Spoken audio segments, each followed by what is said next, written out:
哦，轩宇老师能去帮忙啊，那真是太好了。是呀，可真是帮了我们大忙了呀。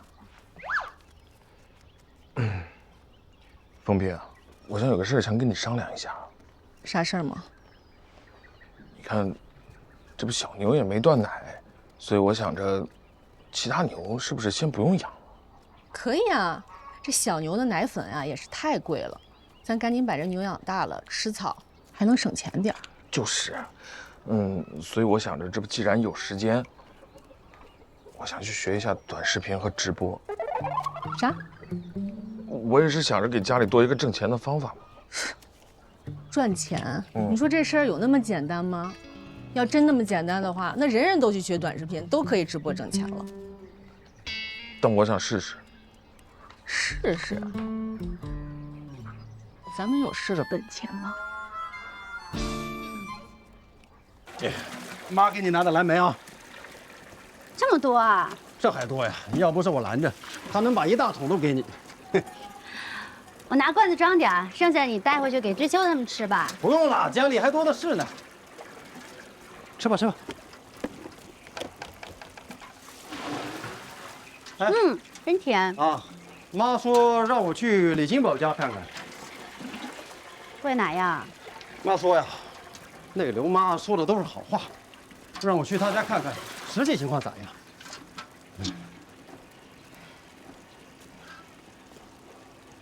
哎，最近你跟那李金宝有联系吗？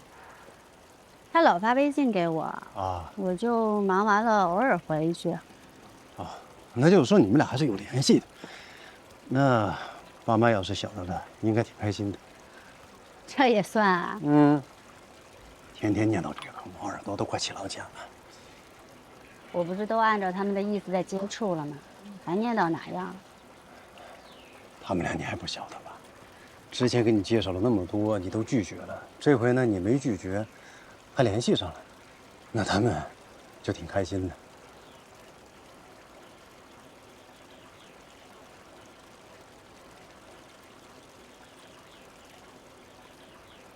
那你咋个看？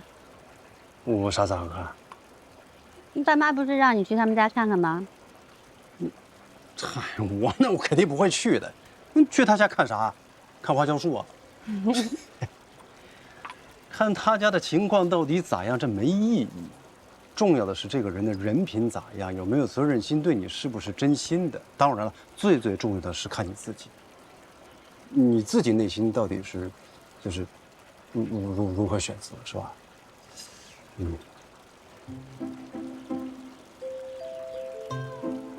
你咋突然跟我说这个？不会是谁教你的吧？那咋可能呢？我好歹也是2个孩子他爸了，这还用别人教？真是。我就是觉得啊，我呢一直在保护你，但是你也到了该别人保护的时候。咋？你不护着了？那我当然得护着了，那我是你的坚强后盾呐。谁要是敢欺负你，我第一个跳出来敲他脑。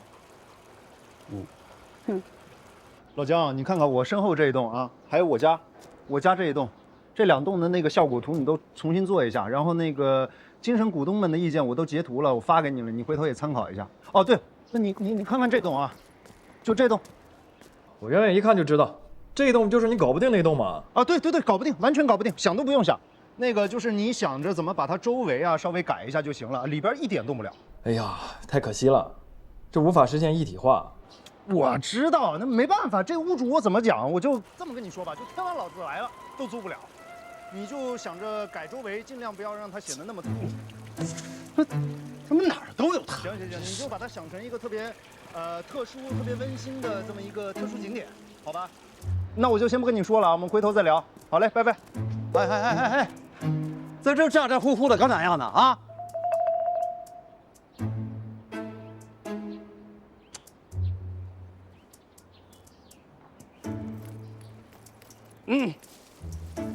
真是。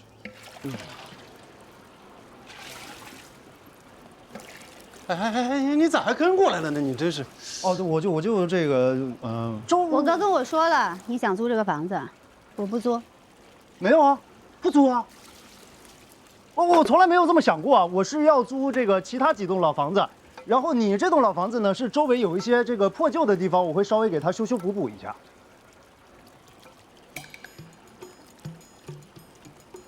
啊，那这么说的话，你是不回城里了啊？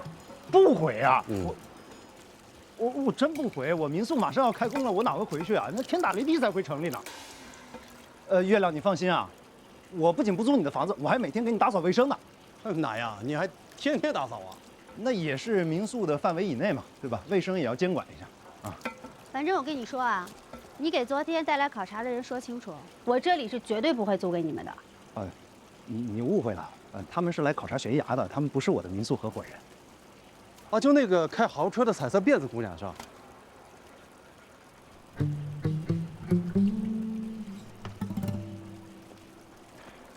他们真的是过来考察的啊，纯纯的粉丝网友，他还带了2个男的过来呢，2个。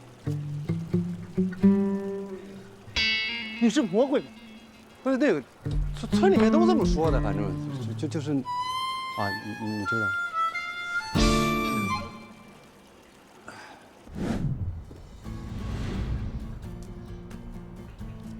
媳妇儿，吓人不？太吓人了。可就是那天人家来村里直播的时候，直播间的网友们因为心疼小牛，就给小牛送了礼物。这么些东西，这得值不少钱吧？啊！哎呀，你们这些包裹呀，名字全是网名，电话留村委会的，还备注着啊，地址电话都是网上查的。要是没人收那就算了，我真是没见过这种包裹。周吉说他也没见过，那关键是他还不知道艾草哥哥是谁，然后说是今天见着我了才终于对上号，说哦，我艾草，你是艾草哥哥。艾草哥哥，这是人青蒿想的，他不是给自己起名叫青蒿哥哥，非要叫我叫什么艾草哥哥，说这什么关联账号还是？人家那叫矩阵啊，我也不太懂啊，反正这些以后我都给你备注齐。以后还有的话，我就直接给你打电话。行，那麻烦你了。没事儿，齐了哈，齐了。好，齐了。哎呀，这些东西，咱咋个往回拿嘛？哎，林宇，哎，把你车钥匙给我用一下。哎，好嘞，艾草哥哥。来，来吧。那你们慢来啊。哎，你拿小件的。不，你这么不管了？你帮忙往车上搬一搬呀！我你要不直接骑车给我送回去吧？啊？不用，我来。他没事，他自己家小孩怕啥呀？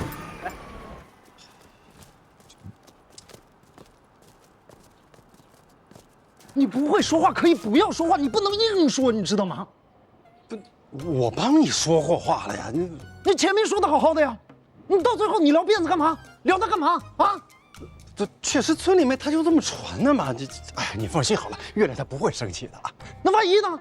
他刚进去之前他有表过态，他说他不生气，一点都不介意吗？他表态过吗？你成事不足，败事有余啊！行了，起码对吧？你们俩聊了那么长时间，而且他也知道你现在终于不走了，这是好事啊，对不对？哎呀，别生气了，别生气了，走，我请你吃饭啊！走。哇，这还有8个帽子，你算上这个了吗？算上了。我操！咱这小牛啊，真是不愁吃穿了。你知道那些给青蒿那个民宿出主意那帮网友管自己叫什么吗？叫啥呢？叫精神股东。那你说咱这叫什么？精神爸妈啊，又给吃的，又给喝的，又给穿的。哎呀，凤碧啊，你说这有这么多的礼物，证明我想的可能没有错。这短视频和直播真的有机会的。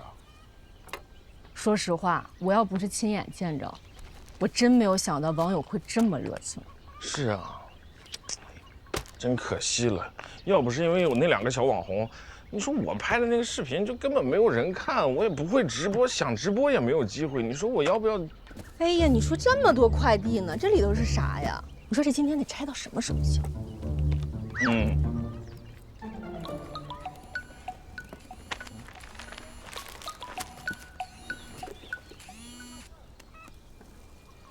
喂，滚仓铺！啊，去胖哥家吃饭去。我不去，我这还有事儿呢。我请客，你请客？我跟秦昊闹矛盾了，你来当个和事佬。什么？你等会儿，你再说一遍。我跟秦昊闹矛盾了，你来当个和事佬。我知道了，我马上过去啊！你俩别冲动啊！走了啊！你俩别吵了，听见没有？走，大黄跟我一起啊！帽子，我知道，你都冷静，都冷静。注意胳膊啊！我来了，走了，媳妇儿啊！等会儿，我走了，媳妇儿。慢点儿。嗯。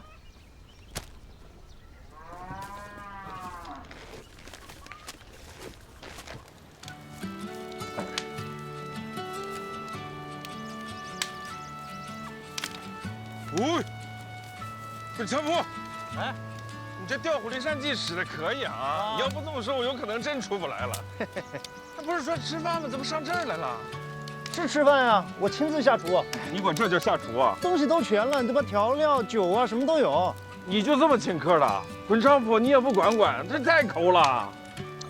本来是我要请客的，但他说了，我们3个人好久没有进行户外烧烤了。对呀。哎，你户外烧烤，你好歹搞点肉啊！你全是素的，爆骨、洋芋，我不管，我要吃鱼，你下去给我捞条鱼去。别鱼了，那东西发。那再说了，你这受了伤，再吃进医院了，回头你们家凤碧骂死我俩。就是。还有啊，你不知道，城里现在管包谷啊、洋芋这些东西都叫优质碳水，那桌上只要有这些玩意儿，那就是健康的标志。哎，不，什么还优质不优质的，还碳水不碳水？我看你就挺水的，你个骗子！我们真是为了你着想，要不然伤发了怎么办呢？哪有伤？我哪有伤？我早就好了。早跟你说了吧，他就是纯装的，就为了博取凤碧的同情。那也得你媳妇儿4月配合的好，明明几天就好了的事，给我多开了好多天的药。我们家4月竟能干这样的事儿。回头我得跟凤碧说一说。你可别跟她说，我跟你讲，这东西好用，在不影响她工作的情况下，让她适当的照顾照顾我，有利于家庭和睦。你行不行？我这看你烤的真费劲，快让我玩一会儿，让我玩一会儿。行，来，你来。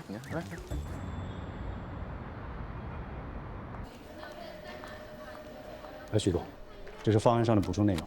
来，刘经理。哎，悬崖村的这个菲拉达项目，目前来看还是比较优质的。他们村配套旅游项目也不少，客户体验不单一。他们现在现有的那些项目，无论是徒步、滑翔伞、直升机，还是水上游船，跟咱们的项目气质特别大。而且呢，还有很多具有爆火潜质的那些节日啊活动。最关键就是这个菲拉达，它设计体量巨大，肯定会吸引不少游客。除了菲拉达，这边还有很多野攀路线可以开发，能吸引到不少的专业人士。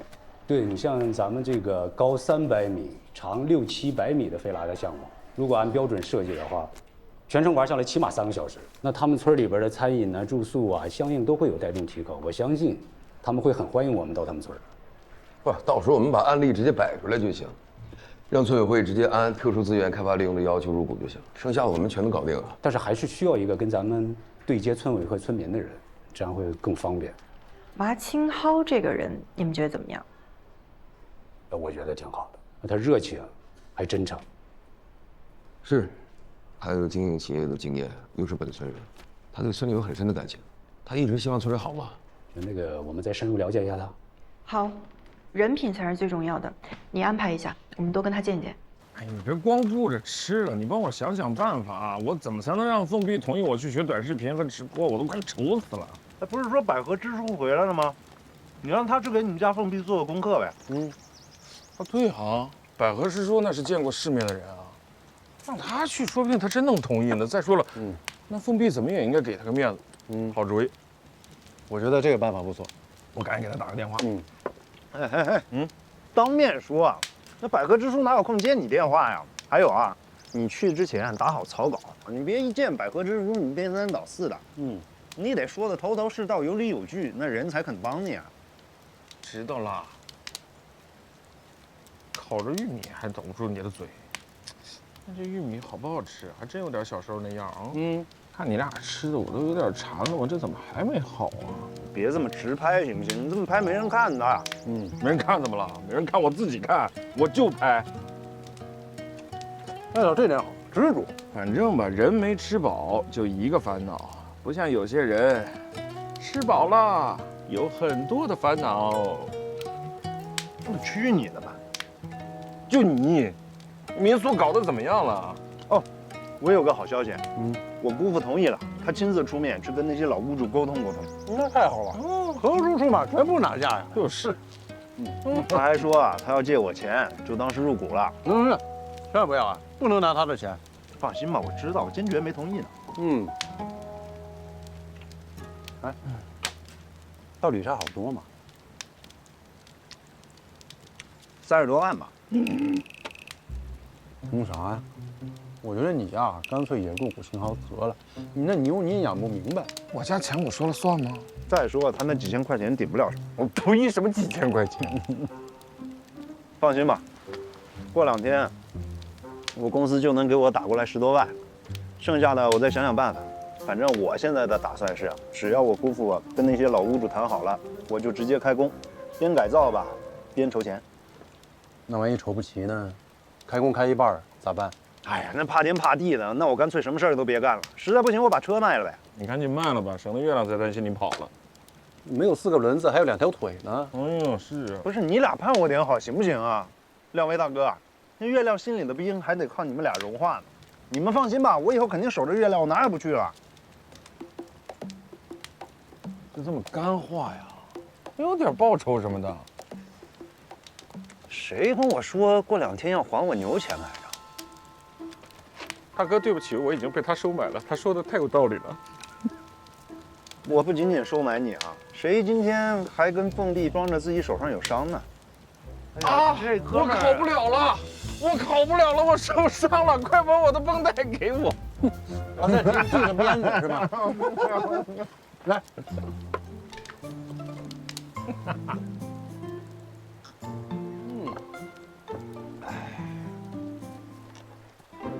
如果光是用来走秀的话，可能我的设计思路会更加激进一些。但既然是定制服装，那就要兼顾它的美学设计和它的实用性。给你们看一下，这2套呢，就是我思考中的新鸾凤和鸣。日常也能穿，而且没有丢掉苗绣的元素。对啊，是。如果是给孩子们定制的话，那突破性可以更大呀。这个服装的颜色和鸾凤的色彩可以进行不同的混搭。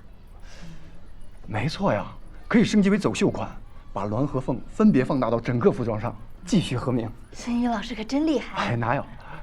你这个设计啊，也让我打开了思路。哎，我再给你看看这个。秦昊，我出20万入股。不是你喝了几两就开始说胡话了？不是你这有点太不够意思了，你让我怎么办啊？但是我提2点啊：一，何叔的钱千万不能动； 2，车不能卖，不能让村里的人以为你在城里混不下去了。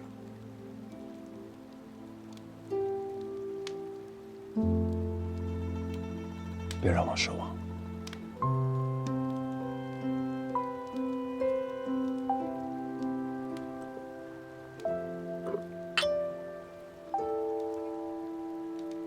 哎，就这么就定了。你先等会儿感动行吗，大哥？你跟4月说了吗？你老子能同意吗？你就借啊。我在家里啥地位啊？那4月他肯定能同意啊，我又不是你个耙耳朵。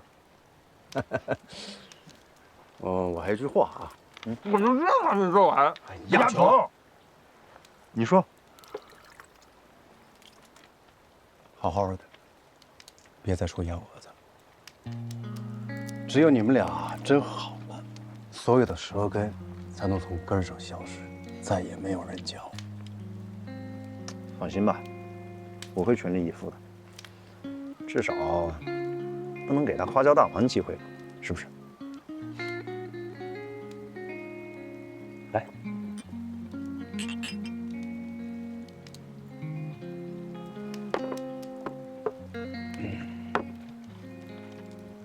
你看看人昌普，再看看你，我可以帮你盖房子，我牛圈都是我自己盖的，不像有些人，说要帮我盖牛圈，一个没来的。那我在精神上我支持你了，你精神上你支持我，我手坏了，手可疼。哪坏了？要不我们把这事儿跟那个孟碧说一说吧？对，我觉得也是。你说能不能把你这婚给聊离了？我现在就打电话。没，你等会儿。我觉得你最近日子太好过了。谢谢，谢谢你们啊。自己干。好，自罚一个，自罚。那我陪你一干。嗨，那不还是仨人吗？没想到中药要吃那么久，这又哪样？中药就是慢慢调理的嘛。我以为吃个个把月就行了呢。你就是性子急，中药慢慢来嘛啊。还是你好呀，儿女双全，没有这些烦恼。等你有了，你就晓得多烦了。你说做女人多麻烦。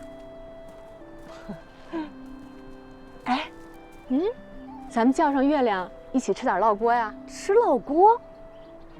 你没听中医刚才怎么跟你说的吗？你不能吃辛辣的了。我听见了，所以我要采最后的疯狂。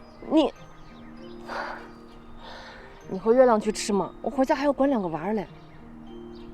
好嘛，那你陪我去街上买点吃的，咱再回去。那行，陪你吃不了，陪你买行。好。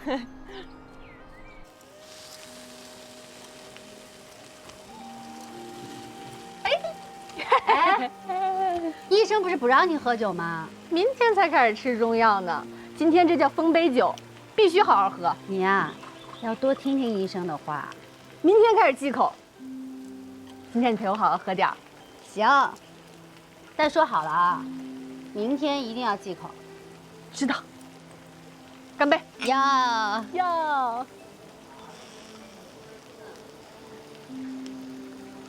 哎，你慢点儿，你慢慢喝。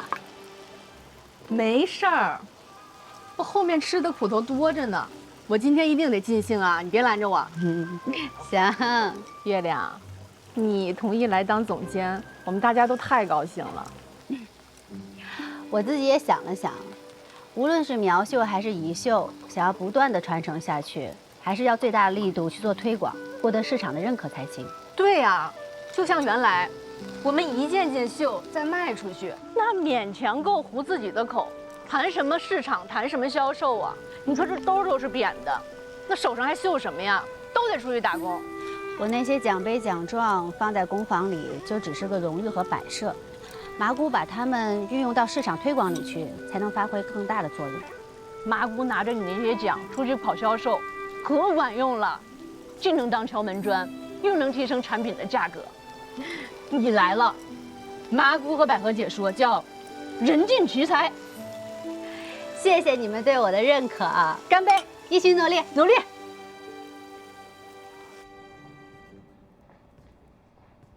咋了？没事儿。你那个民宿改造的那件事情进展的怎么样了？差不多了，钱都凑齐了，还差一点。一点是多少？哎，就一点点，你就别管了啊。不是，我怎么听说你姑父还给你拿钱了？你让他入股，你是主动管他要的，还是他自愿给的？他主动的。你千万不能要啊！我没用他的钱呀。他比我有钱吗？不是，他有没有钱我都不能用，这笔钱我不会动的，你放心吧，我心里有数。把酒拿走。不是，干啥呀？坐会儿不行啊？啊，行。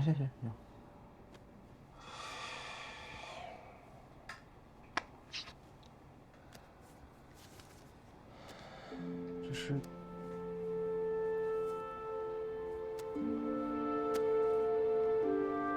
存折。自从你第一次给家里钱，一直到现在，全在这上头，一分都没动。密码是你的生日。儿子，你听我说，你自己认准的事情，你就大胆的去干，不管遇到多大的困难，都不要放弃，啊！要让全村子的人看一看，我儿子无论做什么事情都能成功。把你爸我这些年在村子里头所有的面子给爸都争回来，让他们看看我儿子最优秀。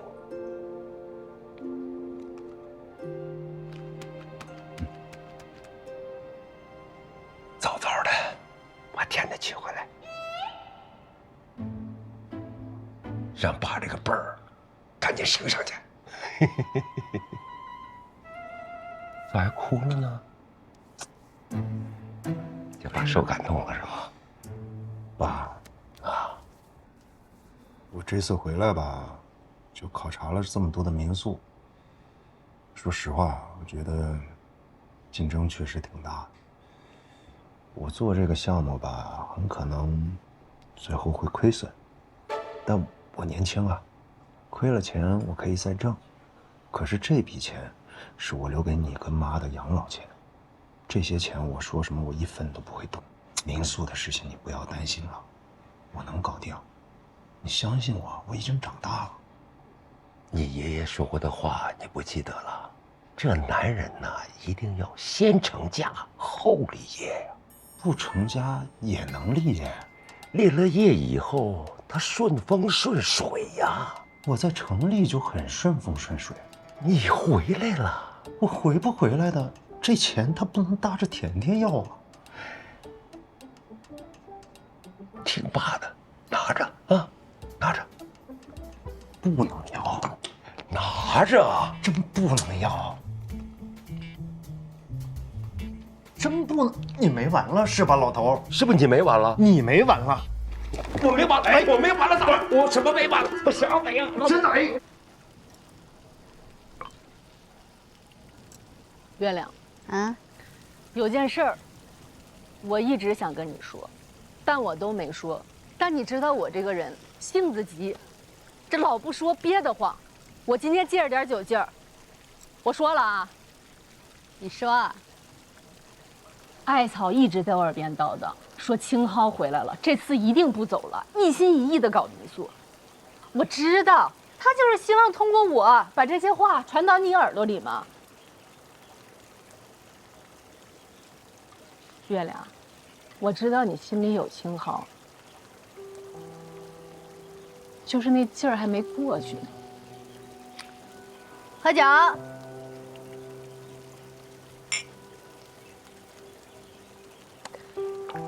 那个花椒大王啊，我觉得。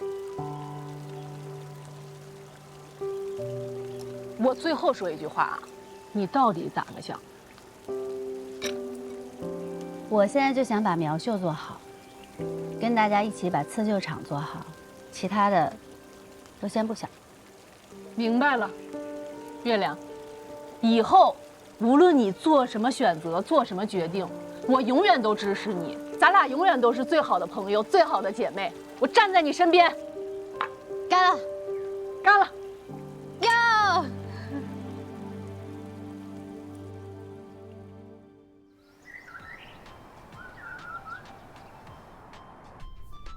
姐妹们，姐妹们，月亮姐来了，月亮姐来了，月亮姐，欢迎月亮！来，月亮看看啊，这专门给你布置的，怎么样？满意吧？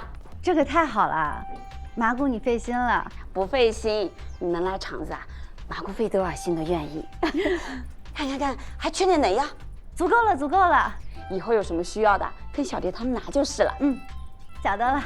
快吧，坐下。试一试。哎呦，这椅子合适不？我又不是第一回来。那好，我去厂子里忙去了啊。这儿交给你了。好，放心吧。有什么需要你跟小蝶他们说啊。好。这是干嘛？偷懒。干活去。啊。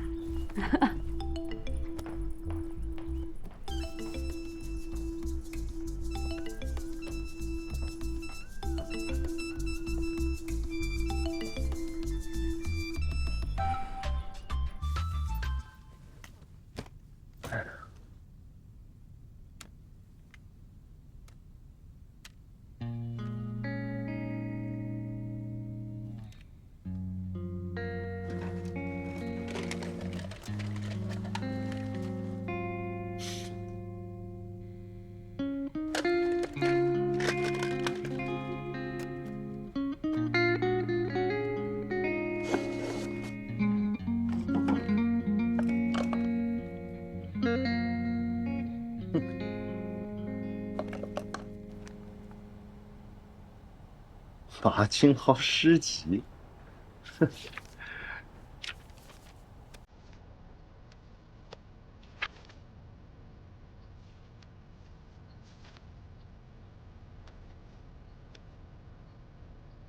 莱蒙托夫，大神啊！寻求自由，追逐理想，把怯懦留在了故乡。咱俩现在可不一样了。 你走出去了，我回到故乡了。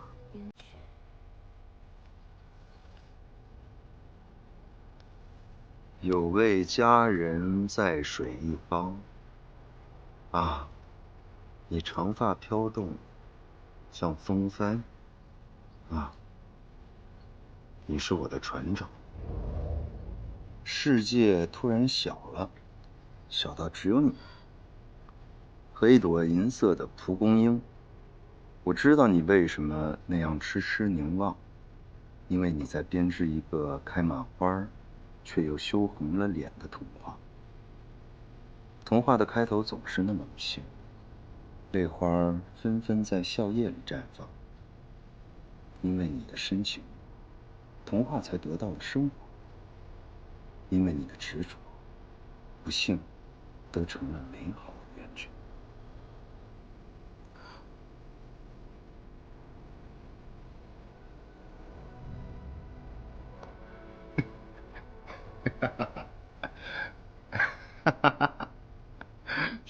疯了？谁疯了？让你们早点过来帮我收东西，为什么才来啊？早点来就看不到你发癫了。干活。动什么手啊？你这不都搬的差不多了吗？有用东西不是都已经搬走了？就是。这什么？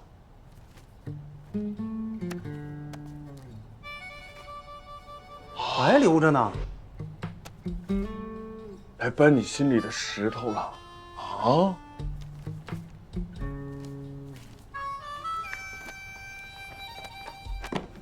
这个啊是吴奶奶前几天做的绣片的钱啊，麻烦你帮我交给她。哎，好嘞。以前啊结账慢，是厂子里确实困难，但现在厂子里好了，马上结账，绝不拖拖拉拉的。你看。 吴奶奶这个手艺给我们这么低的价钱，哎呦，真的是感谢她，也要谢谢你啊，这么麻烦帮我们带来带去的。哎呀，麻姑没事的，过几天啊，我再去找吴奶奶帮你们把蓝布背下来。哎呦，叫秦昊去背就行了，他一个大小伙子，一身力气没地方使，他也是帮我干活，他敢说个不字，我让他爸收拾他。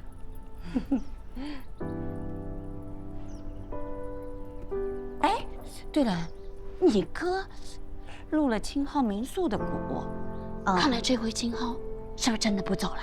是吧？那是他们俩的事儿，跟我没关系。啊，你的秀发穿过指尖，就像江水抚过悬崖。啊，你的眼睛的，我是让你来搬东西的，还是让你来念诗的啊？哎，别！我看你的诗，我突然想起一件事来。你记得咱小时候有一个老先生，总是半夜偷偷溜进咱的教室里边，第二天你会发现满黑板写的全是诗。就长得很高大的那个人。对，就他。前些年一个冬天，老先生自己一个人穿着秋衣秋裤，寒风凛冽的大冬天里边，满中央广场的念自己的诗啊。后来他老婆过来拉他，差点把他老婆给揍了。啊？那后来呢？后来他家里人都来了，把他给带走了。再后来我就不晓得了。幸好你没继续写诗哦。哎，我记得当时你背了一大包的那个本儿吧？哎，对，说进城要继续写诗啊，写没有啊？怎么写？写诗又吃不上饭。这就对了，活着最重要，吃饭最重要。你要再继续写诗，现在怕是就搞不成民宿喽。骂诗人，你到底干不干我？我干，你什么意思啊？我干。对不起，马诗人。不是，对不起，秦昊，干活，快干活。写得好，你俩没完没了，是不是？这老寨子真舒服呀，就是人少了点儿。除了几个老年人，也就剩月亮一个年轻人还住在这儿了。没事儿，等我们民宿办起来，这儿肯定会重新热闹起来。你还记得吧？咱3个小时候就在这儿，跟月亮一块儿跳皮筋儿。那主要是看他跳，他那时候老嫌我们笨手笨脚的，只配给他绷皮筋。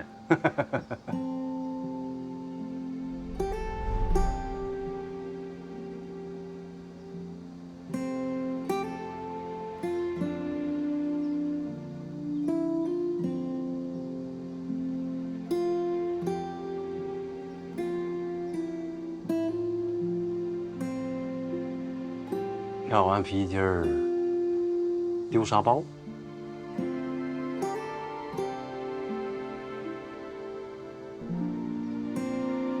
丢完沙包，咱还得斗鸡。再就是我背着月亮，跟你们骑马打仗。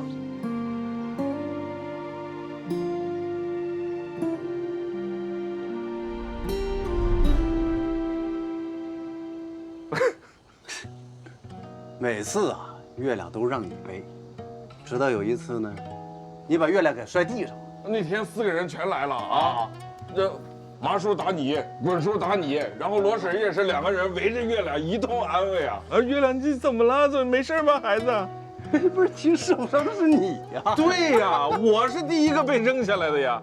月亮拿着棍儿不小心敲了他哥头一下，然后他哥一疼把我给扔地上了。然后你非说什么？说我俩先落地了，我俩输了。然后你就背着月亮，也不知道你为什么莫名其妙就开始跑，怎么样？到跟前摔了吧？后来还好你哭了。对，我俩被打，我俩都没哭，你在那儿嚎啕大哭，把麻叔和我爸给吓的。我能不哭吗？我没见过这个镇上4个大人过来把我围起来了，一圈检查。我还在那想，不是你们哪儿去了？我就扒着人缝，我在那找，一看你俩躲在大人背后，在那嘎嘎嘎在那笑。然后月亮还给你俩塞糖吃，你是不是塞了好几块塞嘴里啊？嘟着那个嘴，你知道那糖有我的份儿啊！我的糖，我能不哭吗？你说我们要是能一直停留在小时候多好呀！是啊。无忧无虑，一点烦恼都没有。我反正我记得，我那个时候就是吃，就是玩，就是开心。到现在才明白一个道理：少年时驰骋的风，比黄金都贵啊。若再许我少年时，1两黄金1两风。退股啊！啊？月亮的事我们也不帮了。为哪样啊？为哪呀？你又来了呀？又开始想你诗和远方了，是不是？哎，我就是感慨一下，我不是说了吗？我的诗和远方现在就在这儿。真的？真的。你确定啊？确定。算你小子识相，要不你再多写点诗，让大家都对股得了。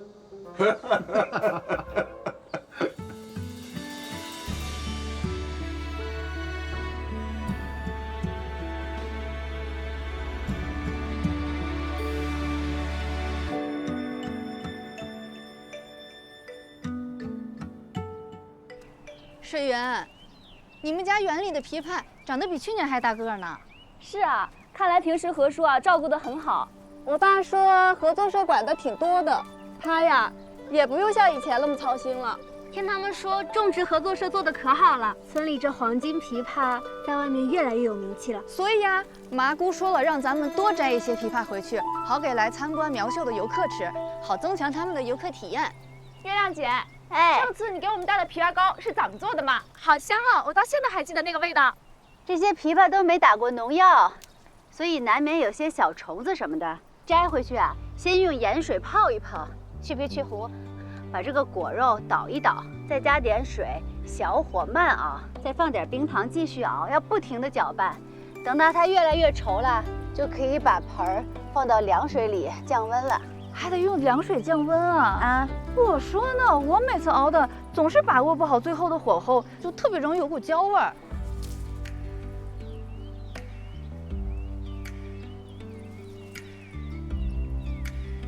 月亮姐，你盯这树叶看什么呢？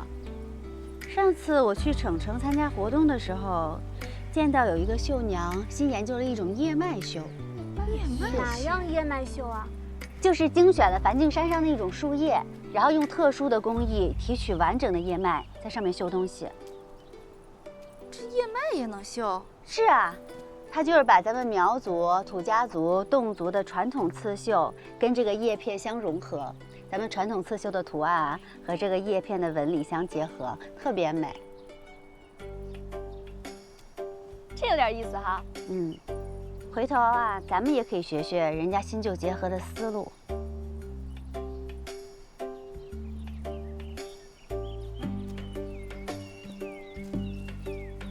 好了，别多看树叶了，快点摘完了回去，麻姑还等着咱们呢。好，再摘。